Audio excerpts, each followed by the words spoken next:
Joseph റോക്കിയിലേക്ക് പോകുന്നു. മുനമ്പം ഭൂസംരക്ഷണ സമിതി ചെയർമാനാണ് ജോസഫ് റോക്കി. ഇന്നിപ്പോൾ കിരൺ റിജിജു മുനമ്പത്തെത്തി. അതിനു മുമ്പ് കൊച്ചിയിൽ മാധ്യമങ്ങളെ കാണുകയും ചെയ്തിരിക്കുന്നു. മുനമ്പം സമരസമിതിയെ സംബന്ധിച്ച് വലിയ പ്രതീക്ഷയാണ്. ഇതിപ്പോൾ അടിയന്തരമായ ഈ വഖഫ് ഭേദഗതി നിയമത്തിലൂടെ അടിയന്തരമായ പരിഹാരം മുനമ്പത്തുണ്ടാകുമെന്നും നിങ്ങൾക്ക് ആ ഭൂമി തിരിച്ചു കിട്ടുമെന്നും. പക്ഷേ യഥാർത്ഥത്തിൽ അങ്ങനെയല്ല. നിങ്ങൾ നിയമവഴിയിലൂടെ പോയിരിക്കുന്നു. അപ്പോൾ നിയമവഴിയിലൂടെ തന്നെ മുന്നോട്ട് പോവുകയല്ലാതെ മറ്റൊന്നും സാധ്യമല്ല എന്നാണ് കിരൺ റിജിജു ഇന്ന് വ്യക്തമാക്കിയിരിക്കുന്നത്. ഇന്ന് അദ്ദേഹം മുനമ്പത്തെത്തിയിട്ടും പ്രത്യേകം എന്തെങ്കിലും ഉറപ്പുകൾ നൽകിയിട്ടുണ്ടോ? എന്താണ് നിങ്ങൾക്ക് ഈ ഘട്ടത്തിൽ പറയാനുള്ളത്?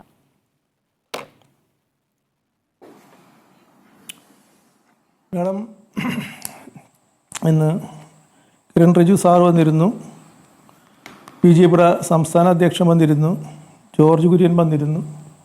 ഇന്ന് നടന്ന ആ മീറ്റിങ്ങിൽ അദ്ദേഹം പറഞ്ഞൊരു കാര്യം, എന്തു തന്നെ ആയാലും കോടതി പോകേണ്ട വന്നാലും ആദ്യം ഫൈറ്റ് ചെയ്യാത്ത രീതിയിൽ തന്നെ ഇനിയും ഒരു ഭേദഗതിയിലൂടെ ഇത് പരിഹരിക്കും എന്നുള്ളൊരു ഉറപ്പ് പുള്ളി ഇന്നിവിടെ നൽകുകയുണ്ടായിരുന്നു. 615 കുടുംബങ്ങൾ ഇവിടെ റവന്യൂ അവകാശം നഷ്ടപ്പെട്ടിട്ട് 3 വർഷവും 3 മാസവുമായി. ഇത് ഇത്രയും വലിയ ഒരു വിഷയത്തിലോട്ട് പോകേണ്ടതായ ഒരു കാര്യം ഉണ്ടായിരുന്നില്ല. 2 വർഷവും 7 മാസവും സംസ്ഥാന ഗവൺമെൻറ്റിൻ്റെ കൂടെയായിരുന്നു ഞങ്ങൾ. ഒരു സമരം ചെയ്യുകയോ ഒരു വാക്കുകൊണ്ടോ ഞങ്ങൾ ഈ ഗവൺമെൻറ്റിനെ വേദനിപ്പിച്ചിട്ടില്ല. ഒരു കാര്യവും നടക്കില്ല എന്ന് കണ്ടപ്പോഴാണ് ഞങ്ങൾ നിരാഹാരത്തിലേക്ക് തിരിഞ്ഞത്. നിരാഹാരം ഇന്ന് ലോകശ്രദ്ധ പിടിച്ചു പറ്റുകയും ഇന്ത്യക്ക് തന്നെ വലിയ മാതൃകയായി ഈ വിദ്യാഭ്യാസമില്ലാത്ത ജനങ്ങൾ നടത്തുന്ന ഈ സമരം എല്ലാവർക്കും വലിയ മാതൃകയാകുകയും കേരളത്തിൽ മാത്രമല്ല, ഭാരതത്തിൽ മാത്രമല്ല, വേൾഡായി ഈ സമരം മാറുകയും ആ സമയത്ത് നമ്മുടെ മുഖ്യമന്ത്രി ഈ പ്രശ്നം പരിഹരിക്കുക എന്ന് പറഞ്ഞുകൊണ്ട് ഒരു ഓൺലൈൻ മീറ്റിങ്ങിൽ ഞങ്ങൾക്ക് ഉറപ്പ് തരികയും ആ ഉറപ്പിൽ രാമേന്ദ്രൻ കമ്മീഷൻ സാറ് ഇവിടെ അഴക്കാമെന്നും നിങ്ങളുടെ പ്രശ്നം പരിഹരിക്കാം എന്ന് പറയുകയും അതുപോലെ തന്നെ പറഞ്ഞ പോലെ തന്നെ അദ്ദേഹം വരികയും കാര്യങ്ങൾ മനസ്സിലാക്കുകയും ചെയ്തപ്പോൾ ഞങ്ങൾക്ക് അനുകൂലമായ ഒരു റിപ്പോർട്ട് ഗവൺമെൻറ്റിന് കൊടുക്കും എന്ന് മനസ്സിലാക്കിയപ്പോൾ വഖഫ് സംരക്ഷണ സമിതി അവർ ഹൈക്കോടതിയിൽ നിന്ന് ഒരു ഓർഡർ വാങ്ങി. നരേന്ദ്രൻ കമ്മീഷന് പിന്നെ പ്രവർത്തിക്കാൻ കഴിഞ്ഞില്ല. മാഡം, എടുത്തു പറയേണ്ട ഒരു കാര്യം, ഞങ്ങൾക്ക് ഏറ്റവും സന്തോഷമുള്ളൊരു കാര്യമായിരുന്നു ഞങ്ങൾ നടത്തിയിരുന്ന ഒരു കേസുണ്ടായിരുന്നു. ആ കേസ് TR രവി സാറ് ഞങ്ങൾക്ക് എല്ലാവിധ അവകാശത്തോടു കൂടി ഞങ്ങൾക്ക് ഞങ്ങളുടെ റവന്യൂ അവകാശം പുനഃസ്ഥാപിച്ചുകൊണ്ട് ഒരു വിധി പ്രഖ്യാപിക്കുകയും അതോടൊപ്പം തന്നെ സംസ്ഥാന ഗവൺമെൻറ് കരടക്കാനായിട്ടുള്ള ഒരു സംവിധാനം ചെയ്തു തന്നപ്പോൾ ഈ വഖഫ് സംരക്ഷണ സമിതി 2023 ഡിസംബർ 27-ാം തീയതി ഹൈക്കോടതിയിൽ ഒരു സ്റ്റേ വാങ്ങുകയും ഞങ്ങളുടെ റവന്യൂ അവകാശങ്ങളെല്ലാം നഷ്ടപ്പെടുകയും ചെയ്തു.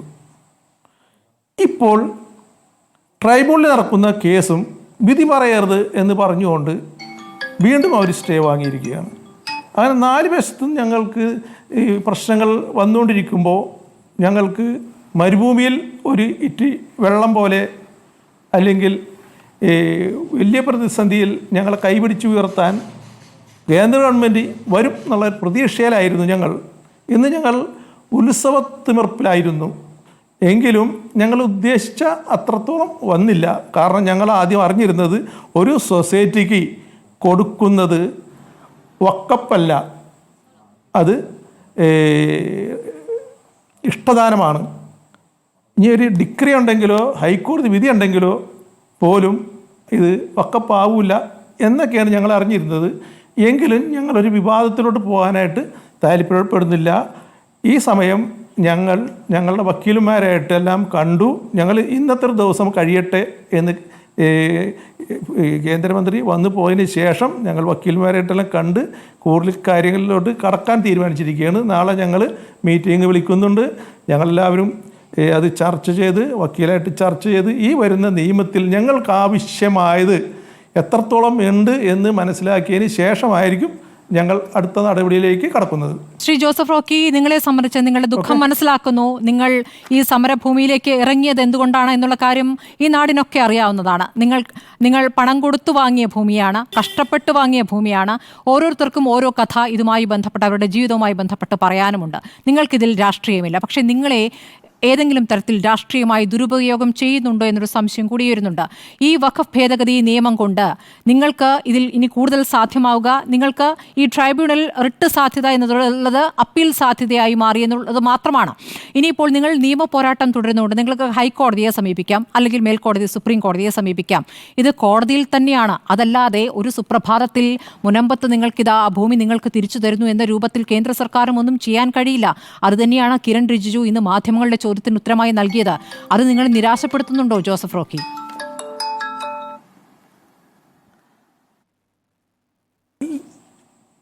ഞങ്ങൾ എത്രയും പെട്ടെന്ന് ഞങ്ങളുടെ റവന്യൂ അവകാശം പുനഃസ്ഥാപിച്ച് കിട്ടും എന്നാണ് ഞങ്ങൾ ധരിച്ചു വെച്ചിരുന്നത്. എങ്കിലും കുറച്ചും കൂടി താമസം വരും. പിന്നെ അതിനകത്ത് എനിക്ക് പറയാനുള്ളത്, ഞങ്ങൾ എല്ലാ രാഷ്ട്രീയ പാർട്ടിനും സമദൂരത്തിൽ നിർത്തിയിരിക്കുകയാണ്. ഒരു രാഷ്ട്രീയ പാർട്ടിയായിട്ടും ഈ സമരപ്പന്തലിൽ ഒരു രാഷ്ട്രീയവും നടത്താൻ ഞങ്ങൾ സമ്മതിച്ചിട്ടില്ല. അതോടൊപ്പം തന്നെ ഇത് മതവൽക്കരിക്കാനും ഞങ്ങൾ സമ്മതിക്കൂല. ഒരു മുസ്ലിമിന് പോലും വിഷമുണ്ടാക്കുന്ന രീതിയിൽ ഞങ്ങൾ ഓരോരുത്തരും സംസാരിച്ചിട്ടില്ല. വടക്കേന്ത്യയിലൊക്കെ വലിയ വിഷയങ്ങളൊക്കെ നടക്കുന്നുണ്ട്. പക്ഷേ ഇതിൻ്റെ തുടക്കം മുനമ്പമാണ്. ഈ മുനമ്പത്തിൻ്റെ കരച്ചിൽ, സങ്കടം, ഇതിൻ്റെ മാറ്റൊലി, ഈ മാറ്റൊലി ഇന്ന് എത്രത്തോളം വലുതായെന്ന് മേഡത്തിന് കൃത്യമായിട്ട് അറിയാം. നിങ്ങളുടെ ചാനലിലെ ചർച്ച ഞാൻ മിക്കപ്പോഴും കാണാറുണ്ട്. കുറേ മണ്ടത്തരങ്ങൾ ആൾക്കാർ പറയുന്നുണ്ട്. ഒരു കാര്യം കൂടി ശ്രുതിയെ ഒന്ന് കേട്ടോളൂ. 50 സേട്ട് കൊടുക്കുമ്പോൾ 50 സേട്ട് ഈ ഭൂമി കൊടുക്കുമ്പോൾ അതിൽ പറഞ്ഞിരിക്കുന്നൊരു കാര്യം, സകലവിധ ക്രയവിക്രയത്തോടു കൂടിയാണ് ഈ ഭൂമി ഫറൂഖ് കോളേജിന് കൊടുത്തിരിക്കുന്നത്. അദ്ദേഹം ഒരു ഡിമാൻഡ് വെച്ചിരിക്കുന്നു. ഈ ഭൂമിയിൽ നിന്ന് കിട്ടുന്ന വരുമാനം വിദ്യാഭ്യാസ ആവശ്യത്തിന് മാത്രമേ ഉപയോഗിക്കാൻ പാടുള്ളൂ. അതോടൊപ്പം തന്നെ അദ്ദേഹം ഒരു കാര്യം കൂടി, ഒരു ക്ലോസും കൂടി അതിനകത്ത് എഴുതി ചേർത്തിരിക്കുന്നത്, ഫറൂഖ് കോളേജ് ഏതെങ്കിലും കാലത്ത് ഇല്ലാണ്ടായിപ്പോയി കഴിഞ്ഞാൽ ഭൂമി അവശേഷിക്കുന്നുണ്ടെങ്കിൽ, ആ കാലത്ത് കടലുകയറ്റം വളരെ കൂടുതലായിരുന്നു, സീവാളൊന്നുമില്ല, ഓരോ ദിവസം മണ്ണ് വെക്കും പോകും.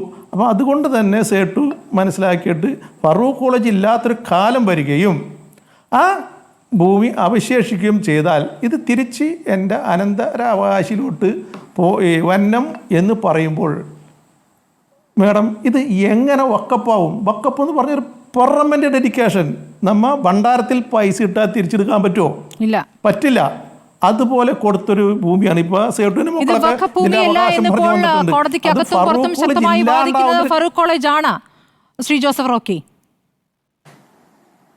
ഫറൂഖ് കോളേജാണ് ഞങ്ങൾ കക്ഷി ചേർന്നിട്ടുണ്ട്. പ്രത്യേകിച്ച് കഴിഞ്ഞ പ്രാവശ്യം ജഡ്ജി ചോദിച്ചൊരു ചോദ്യമുണ്ട്. 50 കൊടുത്ത ഭൂമിയല്ലേ, 54 വഖഫ് നിയമം വന്നില്ലേ, 3 മാസത്തിനുള്ളിൽ നിങ്ങളിത് രജിസ്റ്റർ ചെയ്ത് എടുക്കണ്ടേ? 2019 വരെ നിങ്ങൾ എവിടെയായിരുന്നു? വഖഫ് ബോർഡിലോട്ട് രജിസ്റ്റർ ചെയ്തതിന് ശേഷം അല്ലല്ലോ ഭൂമി വിറ്റിരിക്കുന്നത്. വഖഫിൽ രജിസ്റ്റർ ചെയ്യുന്നതിൽ മുമ്പായിട്ടാണ് ഈ ഭൂമി ഞങ്ങൾക്ക് തന്നിരിക്കുന്നത്. 40-50 കൊല്ലം ശ്രുതി ഞങ്ങൾ ഈ ഫറൂഖ് കോളേജായിട്ട് ഒരു പിടി കേസ് പറഞ്ഞ കേസെല്ലാം ഞങ്ങൾ തോറ്റു. അന്നെല്ലാം കോടതി പറഞ്ഞത് ഇത് ഫറൂഖ് കോളേജിൻ്റെ ഭൂമിയാണെന്ന് അടിവരയിട്ട് കോടതി പറഞ്ഞു. 71 ജഡ്ജ്മെൻറ്റിലും 75 ജഡ്ജ്മെൻറ്റിലും ഹൈക്കോടതി ഡിവിഷൻ ബെഞ്ചിൻ്റെ ആ 75 ജഡ്ജ്മെൻറ്റിൽ 6 പ്രാവശ്യം പറയുന്നുണ്ട് ഇത് ഗിഫ്റ്റ് ഡീഡാണ്, ഫറൂഖ് കോളേജിന് ഗിഫ്റ്റ് ഡീഡാണ് എന്ന്. ഇതെല്ലാം കഴിഞ്ഞതിന് ശേഷം 87 ഫറൂഖ് കോളേജിന് ഈ ഭൂമി വിൽക്കാൻ ഫറൂഖ് കോളേജ് കോടതിയിൽ അപേക്ഷ വെച്ചപ്പോൾ ഫറൂഖ് സബ് കോടതി ഇത് ഞങ്ങൾക്ക് കൊടുത്തോളാൻ കോടതിയുടെ ഓർഡർ പ്രകാരമാണ് ഞങ്ങൾ ഈ ഭൂമി വാങ്ങുന്നത്. അല്ലാണ്ട് വേറെ ഇതൊന്നും ആർക്കും അറിയില്ല. ചില ചാനൽ ചർച്ച ആൾക്കാർ വന്നിരിപ്പോൾ പറയുന്നുണ്ട് ഈ അന്ന് സേട്ട് കൊടുത്ത് കടപ്പുറത്ത് കോളേജ് പണിയാനാണെന്ന്. അന്ന് കോളേജ് പോയിട്ട് കടപ്പുറത്ത് മനുഷ്യൻ വരില്ല. അങ്ങനത്തെ അവിടെ നിന്ന് വെള്ളം കയറി ഇപ്പുറത്ത് വരും, ഇപ്പുറത്ത് വെള്ളം കയറി അപ്പുറത്തോട്ട് പോകും. ആ രീതിയിലായിരുന്നു. അപ്പോൾ ഹലോ കേൾക്കാം പൂർത്തിയാക്കോളൂ. ഹലോ കേൾക്കാം ജോസഫ്. അപ്പോൾ അന്ന് അങ്ങനെ ഈ 50 കൊടുത്ത ഈ ഡീഡ് വ്യക്തമായിട്ട് മുസ്ലിങ്ങൾക്ക് എല്ലാവർക്കും അറിയാം ഇത് വക്കഭൂമി അല്ല എന്ന് ഏറ്റവും ആദ്യം പറഞ്ഞത് കമൽ പാഷ സാറാണ്. ഞാൻ കമൽ പാഷ സാറിന് വീട്ടിൽ പോയി, ഞാനും എൻ്റെ കമ്മിറ്റിക്കാരും അദ്ദേഹത്തെല്ലാം പരിശോധിച്ചിട്ട് പറഞ്ഞു ഇത് തിരിച്ചെടുക്കാവുന്ന ഭൂമിയാണ്, ഇതൊരിക്കലും വക്കപ്പാവില്ല. അതോടൊപ്പം തന്നെ വി ഡി സതീശൻ സാറ്, CPM-ൻ്റെ ജില്ലാ സെക്രട്ടറി മോഹൻ സാറ് ഞങ്ങളുടെ തൊട്ടടുത്ത് വന്നിട്ട് അയാൾ അടിവരയിട്ട് ഏറ്റവും ഭംഗിയായിട്ട് അദ്ദേഹമാണ് പറഞ്ഞത് ഇതൊരിക്കലും വക്കഭൂമിയല്ല, ഇത് തിരിച്ചെടുക്കാവുന്ന രീതിയിൽ കൊടുത്തിരിക്കുന്ന ഒന്നും വക്കപ്പല്ല എന്ന് മോഹൻ സാറ് കൃത്യമായിട്ട് പറഞ്ഞു. എന്നിട്ടും ഗവൺമെൻറ് ഈ ഭൂമി ഞങ്ങൾക്ക് തരാൻ മടിക്കുന്നത് എന്താണെന്ന് ഞങ്ങൾക്ക് മനസ്സിലാവുന്നില്ല. കോടതിയിൽ അത് പോയത് കൊണ്ടാണല്ലോ, നിയമ പോരാട്ടം വന്നതുകൊണ്ടാണല്ലോ. നമുക്ക് അതിൽ അരുൺകുമാറിനോട് വിശദമായി തന്നെ അതിന് മറുപടി ചോദിക്കാം. Joseph Rocky,